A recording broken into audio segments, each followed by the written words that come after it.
কে কে কে ওখানে? কে ওখানে? কে ওখানে?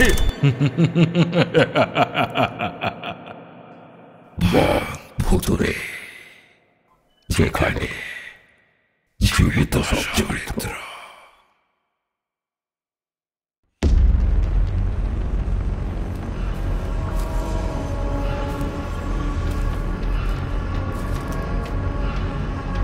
অনেকখানি পথ হনহন করে হেঁটে এবার দাঁড়িয়ে পড়ল ঋষি। অল্প অল্প হাঁপ ধরছে বুকে। এবার কোন দিকে যাবে? ডাইনে না বাঁয়ে? পথ বেঁকে গেছে দুদিকে। কাউকে জিজ্ঞাসা করে নেবে কি শ্মশানের রাস্তা কোন দিকে? কিন্তু কাকে? রাস্তা তো শুনশান, বাড়িঘর নেই বললেই চলে। এই রতনপুরে লোকজনের বসতি এত কম। ওদিকে বেলা ফুরোতে তো ঢের বাকি। ঋষি মাথা তুলে আকাশের আলো ঠাহর করার চেষ্টা করল। তেজি সূর্যটার সঙ্গে চোখাচোখি হতেই বুঝল 3টে সাড়ে 3টের বেশি হবে না। স্কুল আজ টিফিনের পরেই ছুটি হয়ে গেছে। ওই যে শরৎ স্যারের খবরটা এলো, অমন টকবগে একটা প্রাণ শেষ।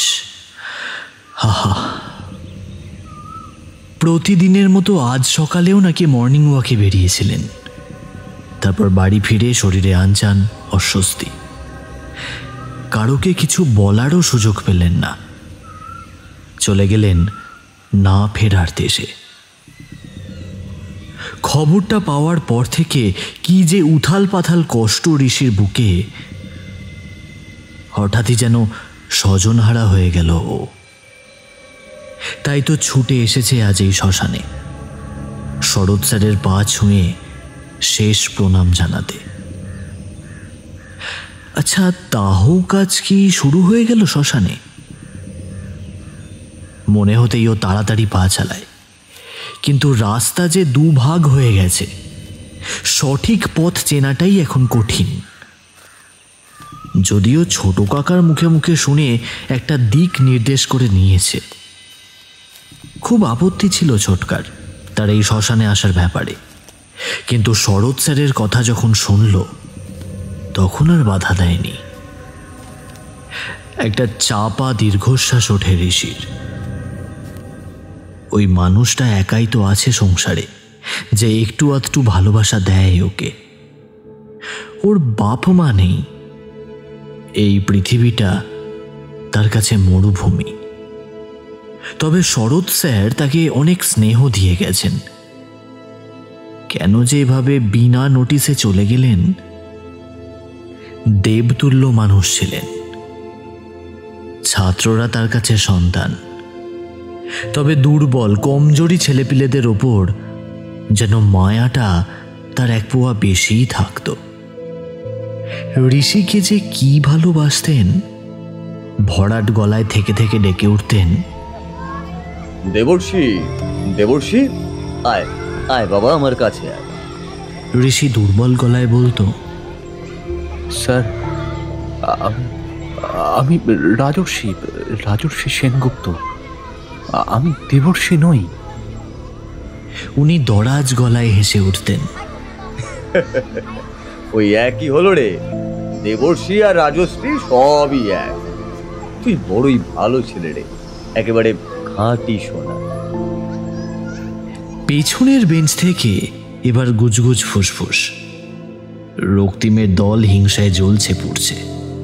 এই জ্বলুনির ধোঁয়াও গড়াবে শরৎ স্যারের ক্লাস শেষ হলেই। সবাই মিলে তাকে গোল করে ঘিরে ধরবে। তারপর যেমন চলে দুর্বলের ওপর সবলের অত্যাচার। পেছনে কারুর হেঁটে আসার শব্দ আসছে না। বেশ জোরে হন্তদন্ত করে হাঁটছে যেন কেউ। যাক বাবা, ঋষি একটু নিশ্চিন্ত। একটা মানুষ অন্তত পাওয়া গেল। এবার রাস্তাটা জেনে নেবে।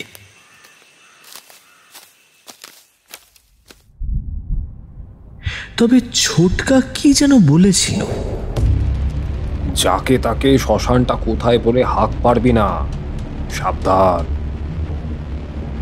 ও মা, অজানা অচেনা পথ মানুষের কাছে জেনে জেনেই তো যেতে হবে। শ্মশানে মানুষের চাইতে না মানুষের ভিড় বেশি, বুঝছিস?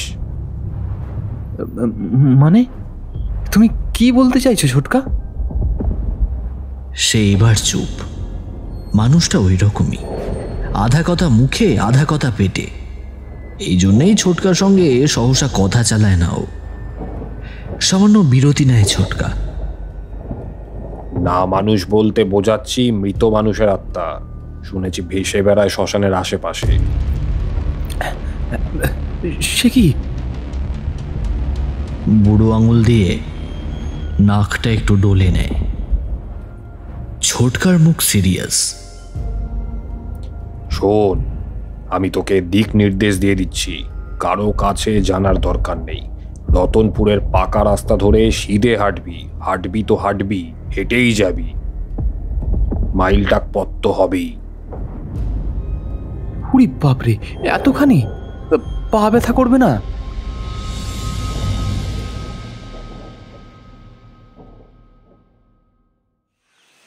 চিরকালের দুবলা পাতলা ছেলে এই ঋষি। পা দুটো টিংটিঙে, পেশিতে জোর কম, বেশি হাঁটা, পাই পাই ছোটা, এইসব আসে না। এই যে স্কুলে বার্ষিক ক্রীড়া প্রতিযোগিতা হয়, জোর করে ওর নাম দেয় রক্তিমের দল। আরও অবধারিত ব্যাট হাতে ছুটতে গিয়ে রান আউট হবেই। তখন রক্তিম অ্যান্ড কোম্পানির সে কি উল্লাস! আচ্ছা, কারো পায়ে চলার আওয়াজটা কি থেমে গেল? একটু যেন ফিকে, কিন্তু এখনো পর্যন্ত কাউকে দেখা যাচ্ছে না কেন? তাহলে কি কেউ বহু দূর থেকেই হেঁটে আসছে? এবার তবে কাকে জিজ্ঞাসা করবে ঋষি? ছোটকা ঠিক কি বলেছিল যেন? রতনপুরের পাকা রাস্তা পেরিয়ে একটা ঢাল নামানো কাঁচা রাস্তা, দুপাশে বাঁশবন, তালতমালের চটলা, দূরে ইতিউতি কয়েকটা কুঁড়ে ঘর, তারপর আসবে শ্মশান। কিন্তু এখনো সেই রকম কিছু চোখে পড়ছে না তো। ওমা, ওই তো আবার সেই পায়ের আওয়াজ। থেমে গিয়েও আবার ফিরে আসছে।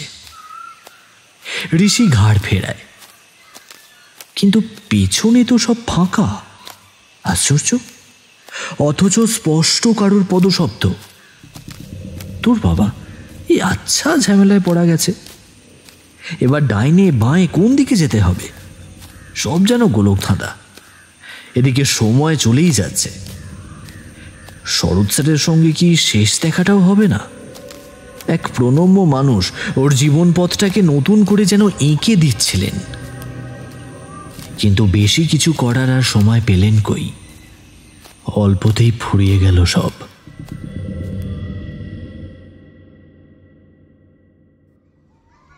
এই সেদিনও যেমন মুখ শুকিয়ে ওকে ঘুরে বেড়াতে দেখেই ডাক দিলেন, ও আমার দেবর্ষী, আয় বাবা আয়, এখানে আয়। শোন স্যার, আমি রাজর্ষি।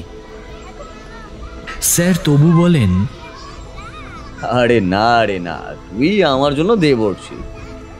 তা দেবর্ষীর মুখ এত আজকে শুকনো কেন? বাড়িতে কি খাওয়া দাওয়া হয়নি? ঋষি চুপ।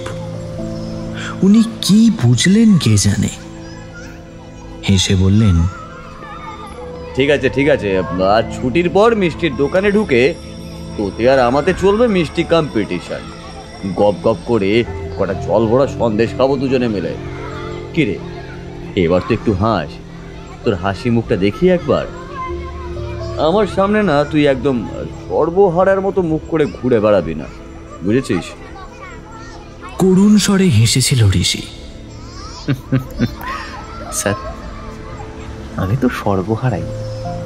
যার বাপ নেই মা নেই, সে সর্বহারা হবে না তো কে হবে স্যার? চোখটাও হয়তো ঝাপসা হয়ে এসেছিল। বড্ড পেকেছিস দেখছি। পিঠের ওপর হঠাৎ স্যারের হাত পড়ল। তুই সর্বহারা হবি কেন বল দেখিনি? তুই হলি অত্যন্ত ধনী। আরে বেটা, সোনা বাঁধানো একটা হৃদয় আছে তোর মধ্যে, তাই তো ভগবানেরও তুই প্রিয় সন্তান। ঋষির মন তবু ভিজল না, বেজার মুখেই বলেছিল, ভগবান বলে কেউ নেই গো স্যার। এই দেখুন না, আজকেই বড় কাকি সাফ জানিয়ে দিলেন আগামী মাসে বরকা চাকরি থেকে বসে যাচ্ছে। তাই আমাকে এবার আমার পথ নিজেকেই দেখে নিতে হবে। আমার খাওয়া দাওয়ার খরচ নাকি অনেক। স্যার ওকে কাছে টেনে নিয়ে বললেন, সে কি রে, এমন কথা বলতে পারলো তোর মতন এই ছোট্ট মানুষটাকে? খানিক ঝুম হয়ে থাকলেন শরৎ স্যার। আরে চিন্তা করিস না, আমি আছি তো। ভগবান তো আর সবসময় নিজে আসেন না মর্তে, প্রতিনিধি পাঠান। ধরে নে আমি সেই প্রতিনিধি বা মেসেঞ্জার। বড় কাকার বাড়ির দরজা বন্ধ হয়ে গেল তো বয়েই গেল, আমার বাড়ির দরজা তো খোলা রয়েছে নাকি? আর এই দেখ। বলেই দুহাত দুদিকে ছড়ালেন। এই বুকের কপারটা তো কবে থেকেই হাট করে খুলে রেখেছি শুধু তোরই জন্য। যখন ইচ্ছে তুই ঢুকে আসবি। কথাগুলো মনে পড়ছে এখন। নাক টানল ঋষি। বড্ড খারাপ, বড্ড খারাপ। কেন আপনি এমন অসময়ে চলে গেলেন স্যার? পথের মাঝখানেই দাঁড়িয়ে ও ডুকরে কেঁদে উঠল। আর ঠিক তখনই একটা ঝোড়ো বাতাস ছাড়ল চারিদিকে, সঙ্গে শন শন শব্দ। মুখে ঝাপটা দিচ্ছে ঠান্ডা জল ছোঁয়া একটা স্পর্শ। কে? মনে হচ্ছে কেউ যেন ওর চোখে মুখে ভেজা হাত বুলিয়ে দিয়ে গেল। ও তাকালো সামনে পিছনে, কই কেউ তো নেই। তাহলে ওই যে ঠান্ডা ছোঁয়াটা, বৃষ্টি নামলো নাকি? ঝোড়ো বাতাসটা যেমন হঠাৎ উঠেছিল, থেমেও গেল তেমনি। তখনই চোখ পড়ে দূরে একটা বাঁশ ঝাড়। তাহলে এটার কথাই ছোটকা বলেছিল। ওই তো পাকা রাস্তা শেষে বাঁশবন, তারপর ঢালু কাঁচা রাস্তা। হ্যাঁ হ্যাঁ, ছোটকার ম্যাপ মিলে যাচ্ছে। ছোটকা যেন জ্যান্ত গুগল ম্যাপ, সব জানে, সব চেনে। কত বিষয়, কত জ্ঞান। তবু কেন যে কাঠ বেকার হয়ে রইল? নয়তো তার ওপরেই নির্ভর করতে পারত ঋষি। আজ বাদে কাল যখন সত্যি সত্যি বড়কা আর কাকি তাকে বার করে দেবে ঘর থেকে, কোথায় উঠবে ও? শরৎ স্যারের কথায় তবু ভরসা পেয়েছিল। সেই মানুষটাও আজ আকাশের তারা। সবই কপাল। ঋষির চোখ দুটো আবার ছলছল হয়ে উঠছে। আচ্ছা, একটা চড়া গন্ধ ভেসে ভেসে আসছে কোত্থেকে। বড় করে শ্বাস টানল ও। হ্যাঁ, গন্ধটা চেনা চেনা, বাতাসে ক্রমশই ছড়িয়ে পড়ছে। আরে হ্যাঁ, এটা তো চুরুটের গন্ধ। কিন্তু আশেপাশে তো কেউ নেই, কে চুরুট ধরাবে? একটা স্মৃতির রিল অমনি বোঁ করে ঘুরে গেল মাথায়। চোখের সামনে ধাক্কা দিচ্ছে একটা ছবি। শরৎ স্যার চেয়ারে বসা, মুখে জ্বলন্ত চুরুট, কুণ্ডলি পাকানো ধোঁয়া তাকে চারপাশ থেকে ঘিরে রেখেছে। উনি তাকিয়ে আছেন সামনে, কিন্তু কিছুই দেখছেন না। চোখে শূন্যতা, মগ্ন হয়ে কি যেন একটা ভাবনার মধ্যে ডুবে আছেন। হঠাৎ কোনো ছাত্র হয়তো কাছে এসে ডাকলো, স্যার, স্যার। হ্যাঁ, চমকে উঠে তাড়াতাড়ি চুরুটটা নামিয়ে আড়াল করতে চাইছেন তিনি। দুহাত চালিয়ে ধোঁয়ার জালটাকে ভাঙতেন, তারপর ফিক করে হেসে বলতেন, সরি, ভেরি সরি। এই চুরুটের নেশাটা না কেন যে ছাড়তে পারি না কে জানে। এক বাজি বন্ধু ধরিয়েছিল আমাকে, অথচ আমি দেখ এই ছাত্রদেরকে নেশা থেকে শত হস্ত দূরে থাকতে বলি। Bad, very bad. নিজেকেই বারংবার তিরস্কার করি। আসলে গভীর চিন্তা ভাবনার বিষয় এলে এই চুরুটে একটু ধোঁয়া দিলেই মনে হয় ব্রেনটা খুলছে, বুঝলি? কেউ কি হাসলো? আবার পিছন ফিরে তাকায় ঋষি। ধুস, কেউ কোথাও নেই। সত্যি বড্ড ভীতু ছেলেও। এই কারণেই রক্তিমের টিম সাহস পেত ওকে কাঠি করতে। শরৎ স্যার বহুদিন বুঝিয়েছেন, শরীরটাকে মজবুত করো, তাহলেই মন শক্ত হবে। শক্ত শরীরেই একটা শক্ত মনের বাস। যোগা করো, ধ্যান করো, বুঝলে? কিন্তু ওসবে যে মোটেও মন বসে না ঋষির। আচ্ছা, আকাশটা এমন ছায়া ছায়া হয়ে গেল যে,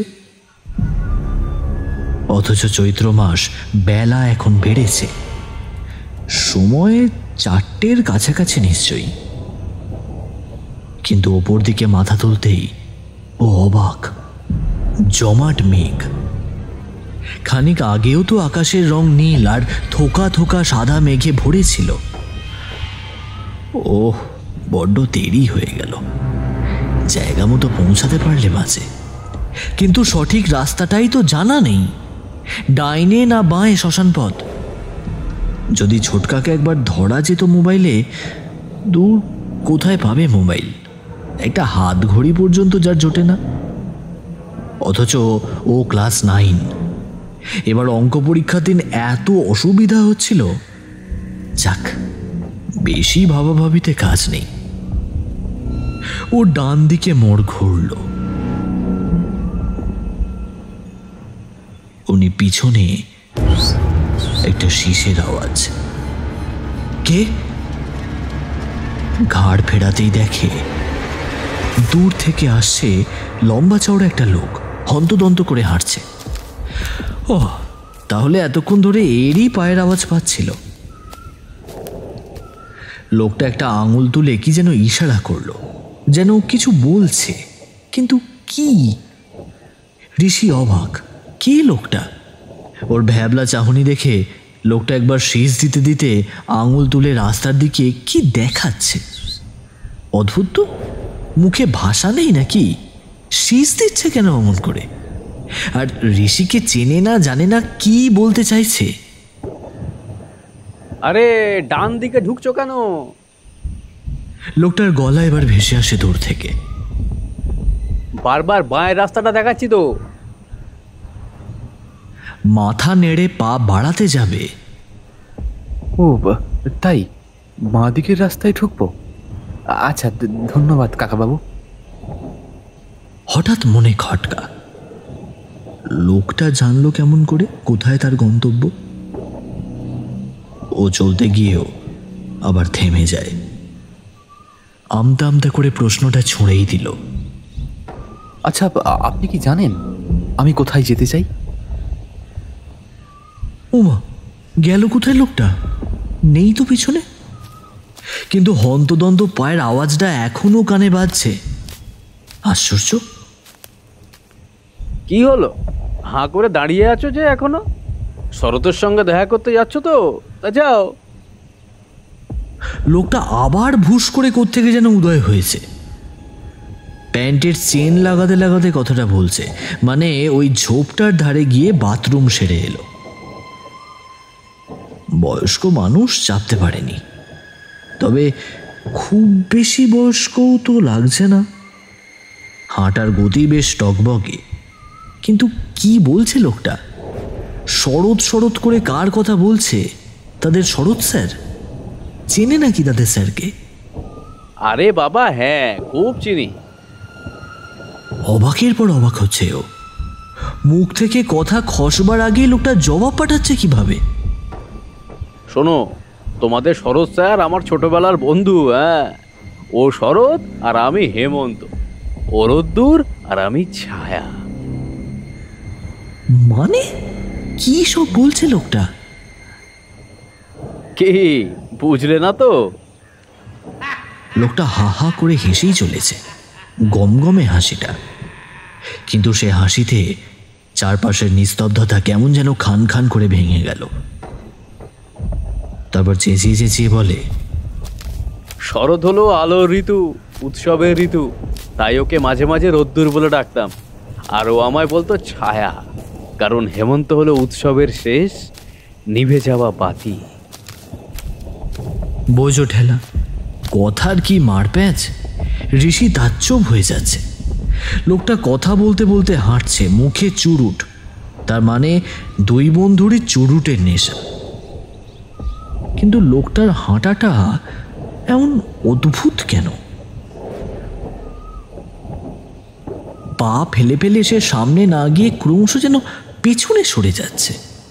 কেমন অস্পষ্ট, ঝাপসা লাগছে দূর থেকে।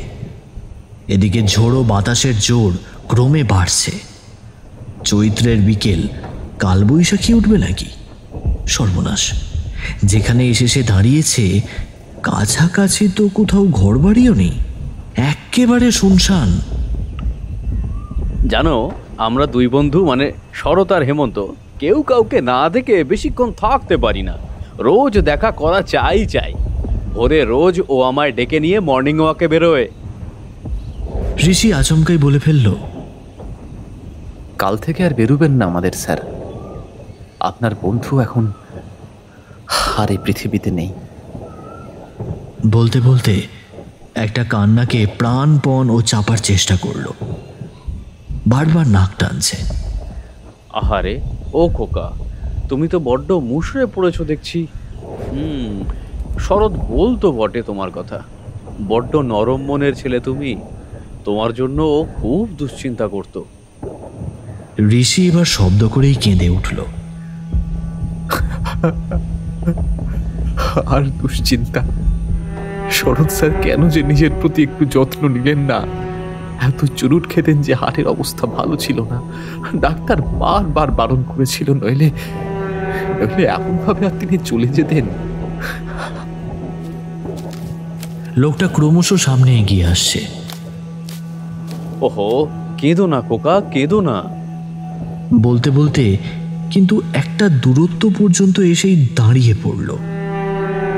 শোনো, তুমি তো ছোট, 14-15 বছর বয়স, অনেক কিছু তাই বোঝো না।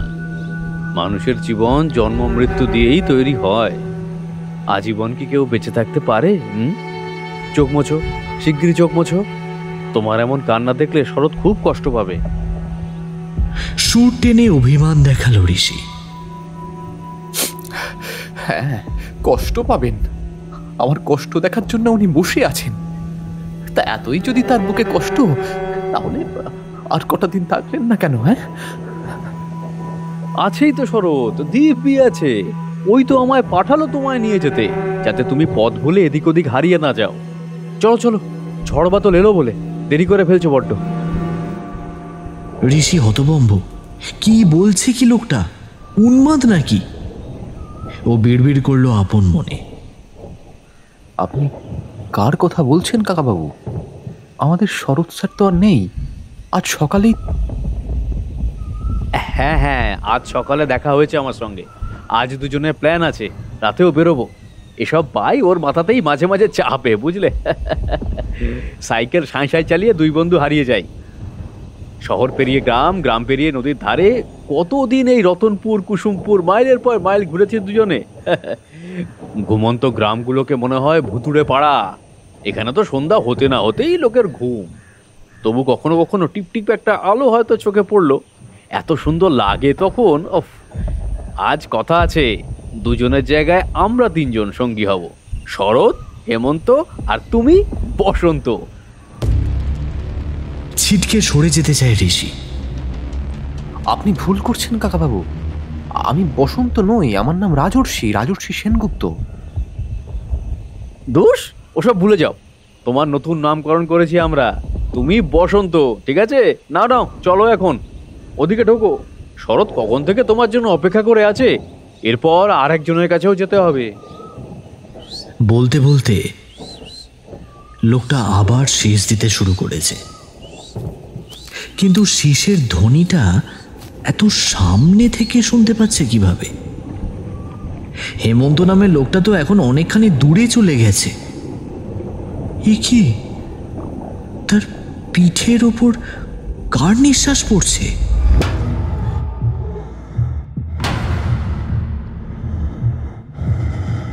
মনে মনে শিউরে উঠল, না না, অসম্ভব, কি সব যেন হচ্ছে চারপাশে। ও ফিরে যাবে বাড়ি। ঠিক তখনই ওর কানের কাছে এসে কেউ বলল, এখনই ফিরবে, আর একটু পরে যেও। আমার এমন একটা থাকার অভ্যেস নেই, প্রিয় মানুষগুলোকে কাছে পেতে ইচ্ছা করেছে।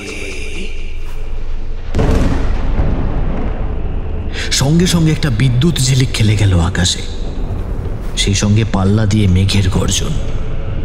এ কি, সত্যি বৃষ্টি নামলো নাকি?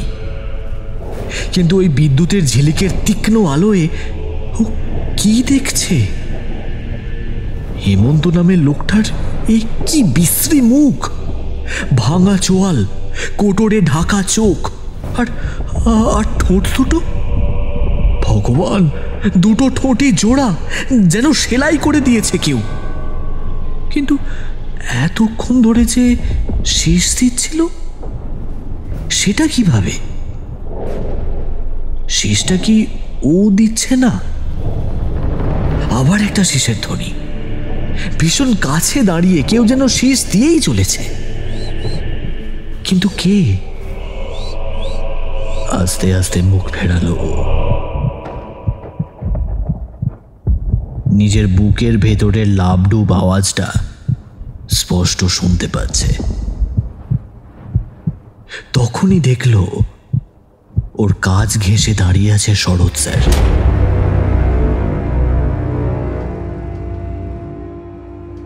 এ হতে পারে না, অসম্ভব, ভুল হচ্ছে কোথাও। উনি তো নেই, উনি তো মৃত। ওর দাহ কাজেই তো এসেছে ঋষি, শেষ প্রণতি জানাতে। চারপাশে ঝোপ করে যেন সন্ধে নেমে গেল। ঘোটঘোটে অন্ধকারে দিশেহারা ঋষি। পেছন ফিরে যে বাড়ির পথ ধরবে তারও জো নেই। হঠাৎ তুমুল ঝড়। সর্বনাশ, এখন কি করবে? দূরে দূরে কিছু ঘরবাড়ি চোখে পড়ছে। ছুটে গেলে অন্তত মাথাটা বাঁচানো যায়। তাই হোক, কিন্তু কিন্তু ছুটতে গিয়েও ও ঠোক্কর খেয়ে পড়ল সামনে। ও মাগো! সঙ্গে সঙ্গে মনে হলো কেউ যেন এগিয়ে গিয়ে বাড়িয়ে দিল একটা হাত। ভাগ্যিস, কিন্তু হাতটা এমন ভেজা ভেজা চ্যাটালো লাগছে কেন? ভালো করে লক্ষ্য করতেই চমকে উঠল। এ কি, এ তো একটা লম্বা কাটা হাত। মানুষের হাত এমন লম্বা হয়? মাগো, গা শিরশির করছে ঋষির। ওই কাটা হাতের মুঠোয় ওর নিজের হাতটা এখন বন্দি। হায় ঈশ্বর, এ কোথায় এলো? কার শরীরে এমন অঙ্গচ্ছেদ হয়েছে? বুঝতে পারছে চেটালো ভাবটা কাটা হাতের রক্ত। ভয়ে নিঃশ্বাস বন্ধ হয়ে আসছে, মাথা টলছে। তবু সর্বশক্তি জড়ো করে ও একবার নিজের হাতটা ছাড়িয়ে নিল এক ঝটকায়। তারপর ঊর্ধ্বশ্বাসে ছুট, কিন্তু ছুটতে গিয়ে আবারও হোঁচট। আবার সেই হাতটা ওকে ধরে ফেলেছে। এবার কানে এলো একটা ধমক। কিরে, ছুটে পালাচ্ছিস যে? কথা দিয়েছিলাম না আমার কাছে তোকে রেখে দেবো। আয়, আমার কাছে আয়। কে? এ তো অবিকল শরৎ স্যারের গলা। কিন্তু তিনি তো নেই। তাহলে তাহলে কি? ঋষি কাঁপা কাঁপা গলায় চিৎকার করে ওঠে, স্যার স্যার আমায় ছেড়ে দিন, আমি বাড়ি ফিরে যাবো। আমার ভয় করছে স্যার। আমি বাড়ি ফিরতে যাই, ছোটকা চিন্তা করবে স্যার। আমাকে ছেড়ে দিন স্যার।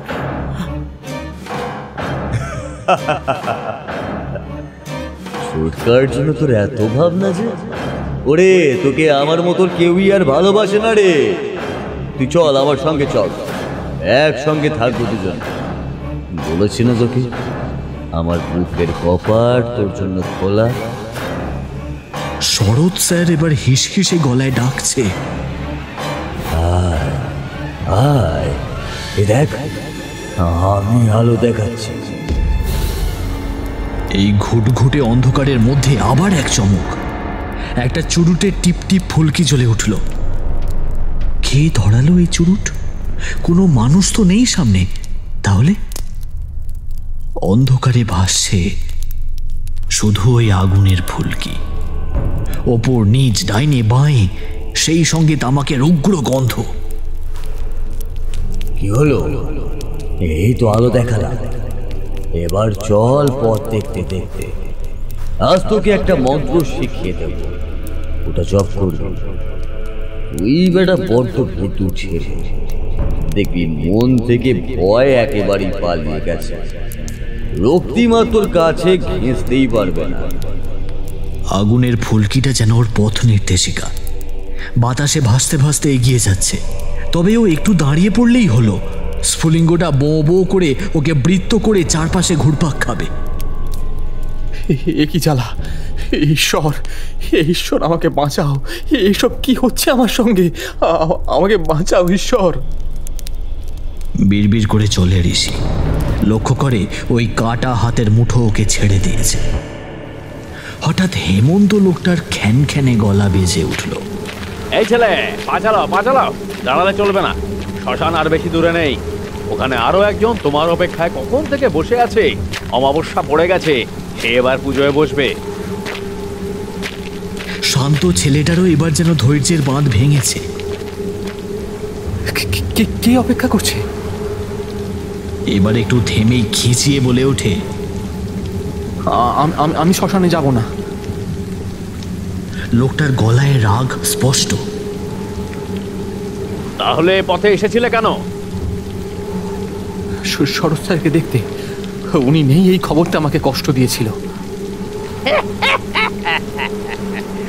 তাহলে এখন ফিরে যাচ্ছ কেন? দেখা করে যাও। ঋষি জেদ দেখিয়ে বলে, না না না, আমি বাড়ি যাব। লোকটা আবার হাসে।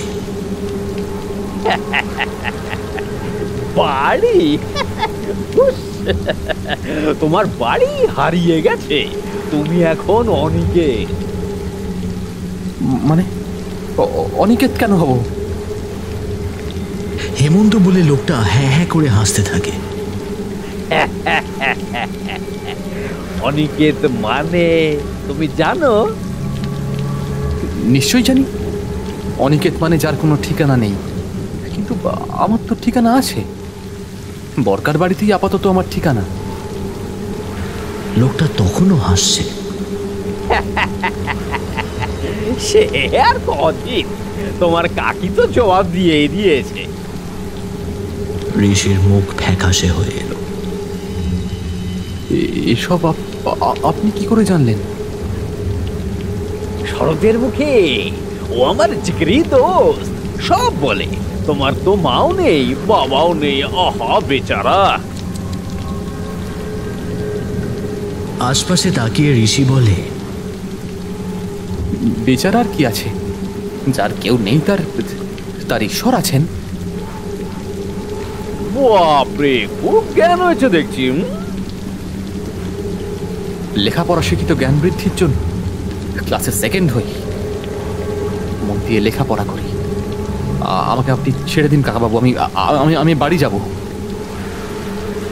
লোকটা এবার গলার স্বরটা নিচু করে বলল, ওরে, শ্মশান হলো চির শান্তির দেশ, ওখানে চল, আনন্দ পাবি। তোর জন্য ওখানে এক অঘরী বাবা অপেক্ষা করছেন, চল চল। কে? অঘরী বাবা? ইলেকট্রিক শক খাওয়ার মতো কেঁপে উঠল ও। এদের কথা আগেও শুনেছে, ভয়ঙ্কর এক তন্ত্র সাধনা এরা লিপ্ত। মৃতদেহের ওপর পদ্মাসনে বসে সাধনা করে, কাঁচা মাংস খায়। তাছাড়াও হঠাৎ দেখে একটা নয়, দুটো আগুনের ফুলকি তার পাশে জ্বলে উঠেছে। এসব কি হচ্ছে? আর নিজেকে বাঁধতে পারল না, ডুকরে কেঁদে উঠল। হেমন্ত চাপা গলায় ধমক দিয়ে বলে, আচ্ছা ঝামেলা হলো তো। এই কান্না থামাও, মুখে এত পাকা পাকা কথা, অথচ ভিতর এক শেষ। এতটা এসে আর ফেরা যাবে না। চলো বলছি, ওই তো দেখা যাচ্ছে শ্মশান। চলো। কি হলো কি? বাধ্য হয়েও টলমলো পা দুটো বাড়িয়ে দিল সামনে। হাঁটতে হাঁটতেই নানান কথার বুড়বুড়ি কাটছে। খুব ইচ্ছে করলো চেঁচিয়ে ডাকে, শরৎ স্যার, আপনি কোথায়? আপনার মৃত্যুর খবরটা কি মিথ্যে, নাকি আপনি এখন এক অশরীরী আত্মা? দুই বন্ধু মিলে আমাকে ভয় দেখাচ্ছেন। আমি বাড়ি যেতে চাই। ছোটকা আমাকে বারবার নিষেধ করেছিল শ্মশানে আসতে, কিন্তু আমি শুনিনি। শুধু আপনার টানে টানে এসছি আমি। এখন আমি বাড়ি যেতে চাই। অঝোর কান্নায় ঋষির চোখ ভেসে যাচ্ছে। ওর কান্না দেখে এতটুকুও মায়া হলো না হেমন্তর, বরং সে বিশ্রীভাবে হেসে চলেছে। নির্জন অন্ধকারে সে হাসি যেন এক প্রেতের হাসি, বিশ্রী, বিকট। দুটো পাখি চি চি করে বড় বড় ডানা ঝাপটে একেবারে তাদের গা ঘেঁষে চলে গেল। শকুন বোধ হয়। তার মানে শ্মশান সামনেই। কিন্তু এই হেমন্ত লোকটাকে যে আর সহ্য করা যাচ্ছে না, বড্ড খারাপ। স্যার এত পণ্ডিত, ভালো মানুষ ছিলেন, অথচ এমন লোকের সঙ্গে তার বন্ধুত্ব। ছি! ঋষির এবার অল্প অল্প করে সবই মনে পড়ছে। প্রায়ই এই হেমন্তের কথা বলতেন স্যার। শ্মশানে নাকি তার অবাধ যাতায়াত। অমাবস্যা এবং বিশেষ বিশেষ তিথিতে হেমন্ত ঘুরে বেড়ায় অঘরী বাবাদের পিছন পিছন। ঋষি সেদিন জানতে চেয়েছিল, অঘরী বাবা কে স্যার? শরৎ স্যার ওর মুখের দিকে তাকিয়ে চুপ করে গিয়েছিলেন। শুধু বলেছিলেন, এরা ভয়ঙ্কর, এদের কথা আলোচনা না করাই ভালো। কিন্তু স্যার, আমি আমি আমি শুনতে চাই। স্যার যতই বলার চেষ্টা করেন, বলবো, তবে অন্য একদিন। তবু ঋষি বলে, না স্যার, প্লিজ, আজই। শরৎ স্যার একটু ইতস্তত করে বলেন, কি বলি বলতো? ওই অঘরী বাবাদের কথা মনে পড়লে শরীরে কেমন একটা অস্বস্তি শুরু হয়। আমি সেই সব মনে করতে চাই না। খুব কষ্ট করেই ওদের হাত থেকে মুক্তি পেয়েছি। হেমন্ত চেয়েছিল ওই দলে ভিড়িয়ে দিতে, যেমন ও নিজেও ভিড়েছে। তারপরই তোর জীবনটা ছাড়খাড় হয়ে গেল। সরল মনে ঋষি প্রশ্ন করে, তাহলে এখনো আপনি ওর সঙ্গে মেশেন কেন স্যার? উদাস হয়ে শরৎ স্যার বলেন, একদিনও বড় আপন ছিল আমার। সেই সব দিন আমি ভুলতে পারি না। আজ বিপথে চলে গেছে বলে ছেড়ে আসবো? তবু অনেক চাপাচাপিতেই শরৎ স্যার খানিকটা মুখ খুলেছিলেন। বলেছিলেন, এই অঘরী বাবারা হলো এক ভিন্ন গোত্রীয় সাধু সম্প্রদায়। বেপরোয়া এবং উচ্ছৃঙ্খল জীবন যাপন করে। এদের শরীরে কখনো কোনো বস্ত্র থাকে না, নগ্ন শরীর, সারা গায়ে ভস্ম মেখে থাকে। মরার ফুলি, মৃত মানুষের হাড়গোড়, এসব নিয়েই এদের কাজ কারবার। সাধারণ মানুষ এদেরকে এড়িয়েই চলে। নানান রকমের কালা জাদু করা এরা পারদর্শী। তবে সবচাইতে ভয়ঙ্কর সেটা হলো এরা সব সাধনা করে। চোখ গোল গোল করে ঋষি জিজ্ঞেস করে, সব সব সাধনা মানে? শরৎ স্যারের চোখ দুটো ঘোর ঘোর দেখাচ্ছিল। সব মানে কি জানিস? হ্যাঁ জানি, সব মানে তো মৃতদেহ। স্যার আবার বলছেন, হ্যাঁ, সেই মৃতদেহের ওপরে বসেই অঘরী বাবারা সাধনা করে। তবে সেই সব মৃত্যু বেশিরভাগ সময় দেখা যায় যে সেগুলো সাধারণ মৃত্যু নয়, অপঘাতে মৃত্যু হয় যাদের, তাদের দেহের ওপরেই বসেই এরা সাধনা করে। ছোট্ট ঋষি আবার প্রশ্ন করে, কিন্তু স্যার, সাধনার জন্য ওরা মৃতদেহকেই বেছে নেয় কেন? সাধনা স্থল তো অনেক পবিত্র হওয়া উচিত। শরৎ স্যার ঋষির পিঠ চাপড়ে দিয়ে হেসেছিলেন। Good question. এই জন্যই তোকে এত ভালোবাসি আমি, জানার কৌতূহল অনেক। শোন তবে, এই অঘরী বাবাদের একটা দর্শন আছে। এরা ভাবে যে মৃতদেহ শুধুমাত্র একটা প্রাণহীন দেহ নয়, একটা বাসনাহীন দেহও বটে। কারণ মৃতদেহের মধ্যে ষড়রিপু বিলুপ্ত হয়ে যায়, তাই তার মধ্যে না থাকে লোভ, লালসা, না থাকে প্রতিহিংসার আগুন। জীবনের প্রতি তার আর কোনোই চাওয়া পাওয়া থাকে না। তাই মৃতদেহের ওপর সাধনা করতে করতে এরাও বাসনারহিত হতে চায়। তবে জানিস ঋষি, এদের সঙ্গে কিছুকাল সঙ্গ করতে করতে আমি এমন একজনের দেখা পেয়েছিলাম, থাক, তার কথা বরং তোকে পরেই শোনাবো। মাথাটা দুদিকে নাড়িয়ে ঋষি বলেছিল, না স্যার, আজই আমার মন বলছে আপনি ওদের মধ্যেই পেয়েছেন কোনো ভালো মানুষের দেখা। শরৎ স্যার মৃদু হেসে বলেছিলেন, গুড ইনটিউশন। তোর আন্দাজ শক্তি প্রবল, তুই অনেক দূর যাবি রে। লেখাপড়াটা আরো ভালো করে করতে হবে তোকে, বুঝলি? হ্যাঁ, তিনি এক অন্য ধরনের সাধু। মাত্র একটি বাড়ি দেখা হয়েছিল, তারপর কোথায় যে মিলিয়ে গেলেন। তার সাধনা ছিল মোক্ষ লাভের আশায়, জাদু টোনায় পটুতা দেখানো নয়। মোক্ষ লাভ কি স্যার? ও, তোর দেখি তো প্রশ্নের পর প্রশ্ন রেডি রয়েছে। শোন, মোক্ষ লাভ মানে হচ্ছে জন্ম মৃত্যুর চক্র থেকে মুক্তি, এক চির শান্তির পথে উত্তরণ। এক গভীর অমাবস্যা রাতে আমার সঙ্গে দেখা হয়েছিল তার।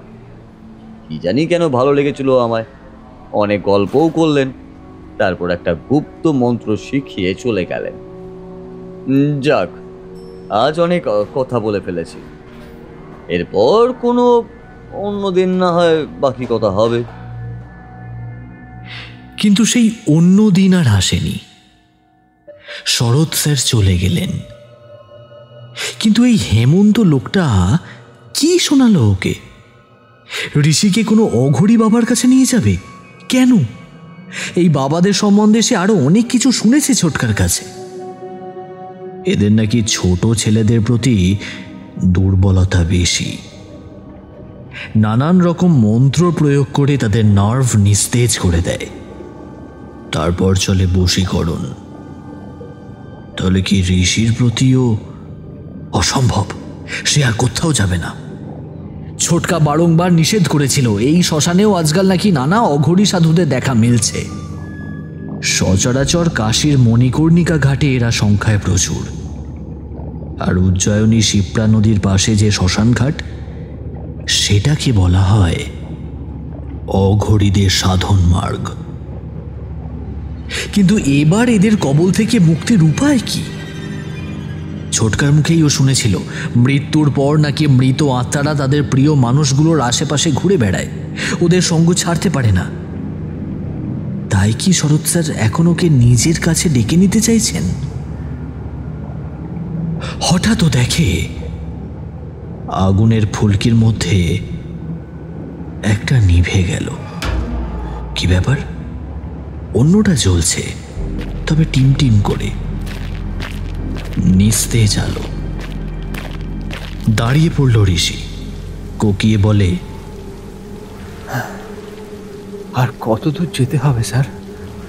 আমার পা যে আর চলছে না। হেমন্তর গলায় এবার নরম সুর। এই তো বাবা, এসেই পড়েছি। এবার ডান দিকে বেঁকে যাও, ওই দিকে।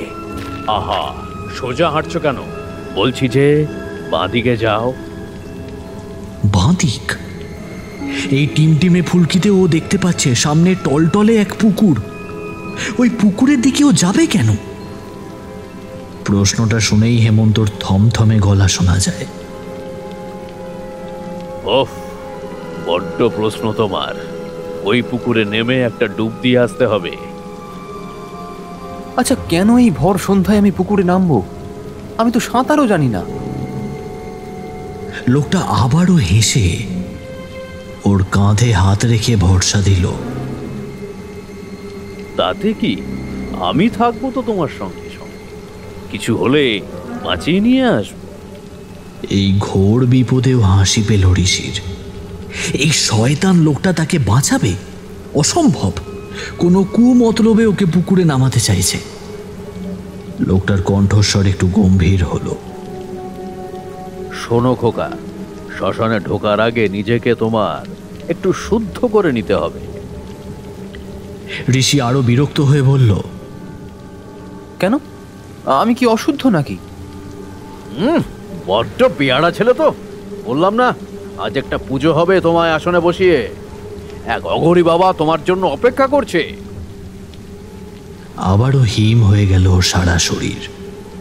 হেমন্ত বলে চলে, কোনো ভয় নেই, আমি তো সঙ্গে থাকবো তোমার। পুকুরে ডুব দিয়ে ভেজা গায়ে তুমি পুজোয় বসবে।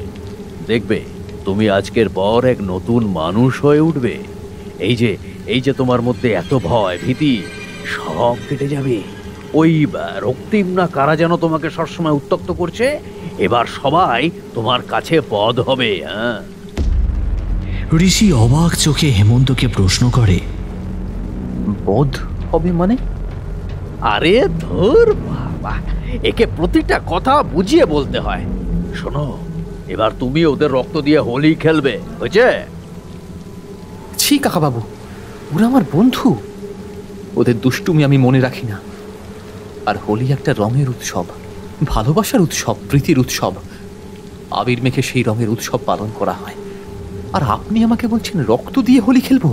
ছি ছি ছি। হেমন্ত আরো বিরক্ত হয়। বড্ড বেশি চাটামো হচ্ছে কিন্তু। নাক টিপলে দুধ গলে ছোকরার তুমি আমায় জ্ঞান দিচ্ছ। চলো নামো পুকুরে, চলো, নাহলে আমি তোমায় ধাক্কা দিয়ে পুকুরে ফেলে ডুব দেওয়াবো। গা ছমছম করে উঠল ঋষির। এই লোকের হাত থেকে কিছুতেই নিস্তার পাবে না সে।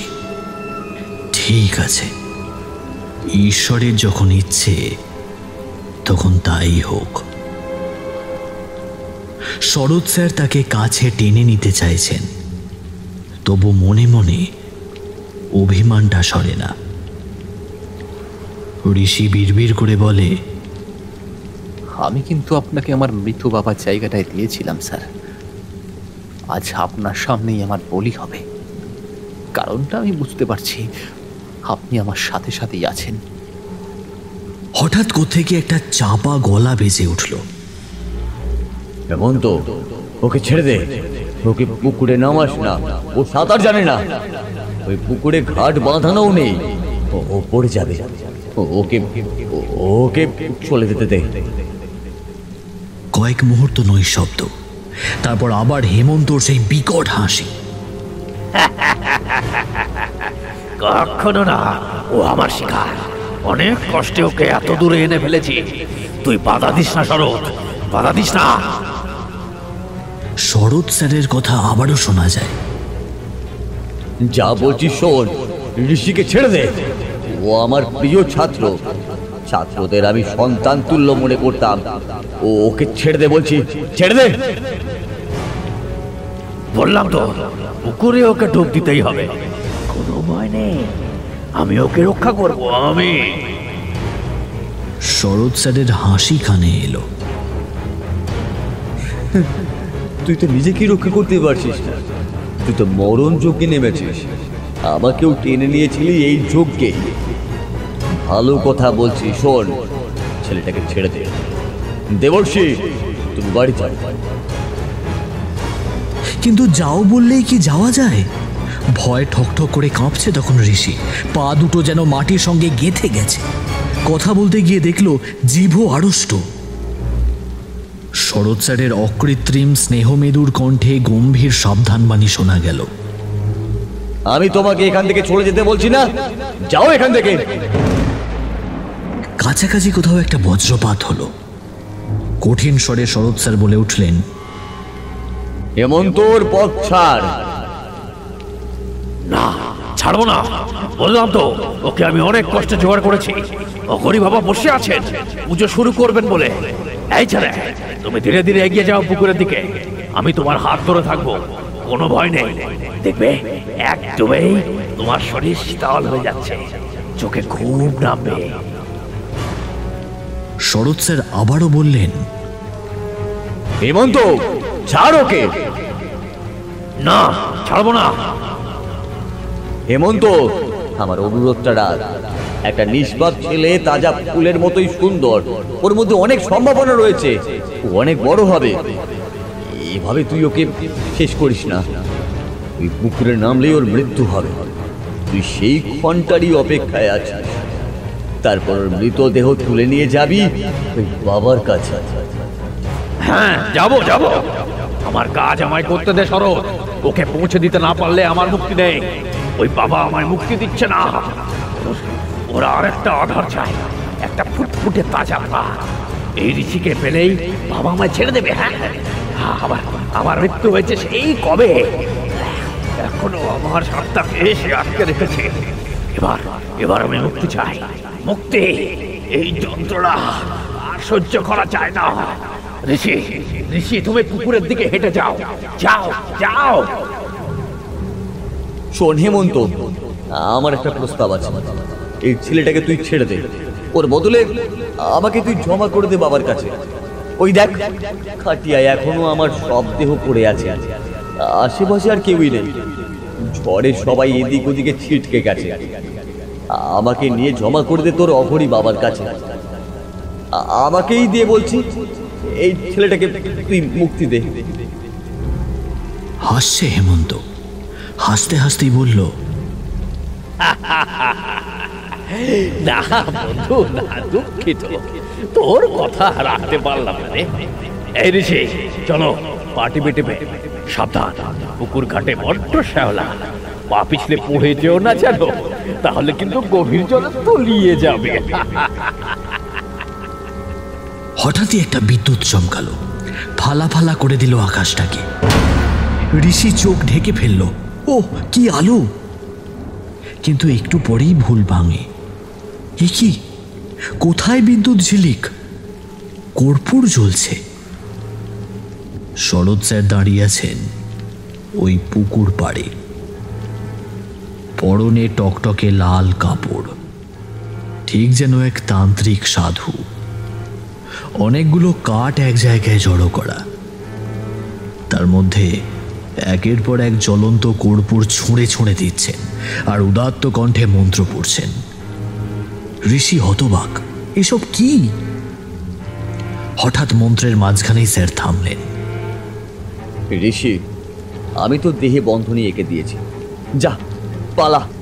হেমন্ত নাগালের বাইরে চলে যা, ও আর তোকে ধরতে পারবে না। পালা পালা, ছুটে ছুটে বাড়ি চলে যা, কোনো দিকে তাকাবি না। আর খবরদার, পিছন ফিরে কিছু দেখবার চেষ্টাও করবি না। কি হলো রে তোর? বোকা ছেলে, এখন হা করে দাঁড়িয়ে আছিস কেন? যা বলছি, যা।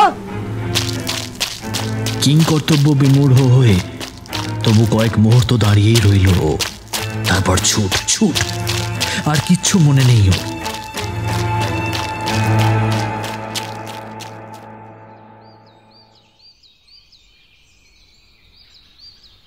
জ্ঞান ফিরল পরদিন সকালে। দেখে মাথার কাছে দাঁড়িয়ে ছোটকা। বলে, তোকে আগেই নিষেধ করেছিলাম, শ্মশানে যাস না, রাস্তাটা খারাপ, কাঁচা মাটির রাস্তা। পা হড়কে গাছতলায় পড়েছিলি নিশ্চয়ই। এখানে কে আমায় পৌঁছে দিল? সে এক সাংঘাতিক ঘটনা। তোদের শরৎ স্যারকে দাহ করতে নিয়ে গিয়েছিল স্কুলেরই কয়েকজন। ওখানে পৌঁছে ভীষণ ঝড় বাদল অনেক কিছু ঘটে। ওরা নিজেদের মাথা বাঁচাতে এদিক ওদিক ছিটকে যায়। তারপর যখন ঝড় থামলো, এসে দেখে ডেড বডিটা নেই। অনেক খোঁজাখুঁজি। ঋষি নিঃশ্বাস আটকে জিজ্ঞাসা করে, কি শেষমেশ পাওয়া গেছে ছোটকা? আরে না, কি কাণ্ড বল দেখি। কাগজেও খবরটা উঠে গেছে। তবে ওই শ্মশান বন্ধুরাই তো তোকে গাছের তলায় পড়ে থাকতে দেখে, ধরাধরি করে বাড়ি পৌঁছে দিল। ভাগ্যিস তোকে চিনতো। আর কখনো ও পথ মারাস না, বুঝলি? আর শোন, একটা ভালো খবর আছে। আমি একটা চাকরি পেয়েছি। এবার তোতে আর আমাতে আলাদা একটা বাড়ি ভাড়া করে থাকবো। তুই ভালো করে পড়াশোনা কর, বড় হ। শরৎ স্যারের বড় স্বপ্ন ছিল তোর ওপর, বুঝছিস? ঋষি শুনছে আর ফুঁপিয়ে কাঁদছে।